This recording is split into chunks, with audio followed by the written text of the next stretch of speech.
পৃথিবীর আহ্নিক গতির জন্য জি এর মানের পরিবর্তন। ধরি পৃথিবীর ব্যাসার্ধ আর এবং ভূপৃষ্ঠে থিটা অক্ষাংশে এ বিন্দুতে এম ভরের একটি বস্তু আছে। পৃথিবী এম এর অক্ষ সাপেক্ষে ওমেগা কৌণিক বেগে ঘুরছে।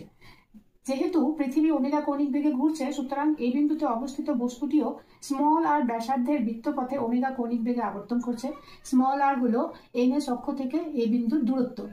তাহলে এখানে দেখো এই ত্রিভুজ থেকে আমরা বলতে পারবো, এটা যেহেতু থিটা তাহলে এই অ্যাঙ্গেলটাও থিটা হবে। তাহলে এই ত্রিভুজ থেকে আমরা বলতে পারবো small R by capital R equal to cos theta, ভূমি বাই অতিভুজ। অতএব স্মল আর ইকুয়াল টু পেলাম আমরা আর কস থিটা। তো যেহেতু এই বিন্দুতে অবস্থিত বস্তুটি আর ব্যাসার্ধের বৃত্তাকার পথে আবর্তন করছে, সুতরাং এই বস্তুটির উপরে বাইরের দিকে ক্রিয়াশীল অপকেন্দ্র বল হলো এম ওমেগা স্কোয়ার আর। এই বিন্দুতে ভূপৃষ্ঠের উপরে যদি অভিকর্ষজ ত্বরণ জি হয়, তাহলে কেন্দ্রাভিমুখী আকর্ষণ বল হবে এম জি, এবং ওই অবস্থানে অপকেন্দ্র বলের বহির্মুখী উপাংশ হচ্ছে M omega square R cos theta. তো যেহেতু small R is equal to capital R cos theta, সুতরাং কেন্দ্র বহির্মুখী অপকেন্দ্র বলের উপাংশ M omega square R cos square theta. কেন্দ্রাভিমুখী আকর্ষণ বল হলো এমজি এবং কেন্দ্র বহির্মুখী অপকেন্দ্র বল হলো M omega square R cos square theta.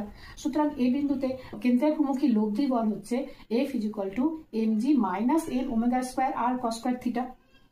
এখন এই বিন্দুতে যদি আহ্নিক গতির জন্য আপাত অভিকর্ষজ ত্বরণ জি ড্যাশ হয়, তাহলে এফ ইজ ইকুয়াল টু হবে এম জি ড্যাশ।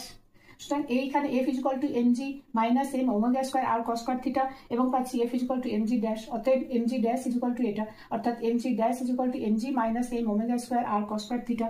অতএব G dash is equal to G into 1 minus omega square R by G cos square theta. এটাই হলো আহ্নিক গতির জন্য অভিকর্ষজ ত্বরণের পরিবর্তিত মান।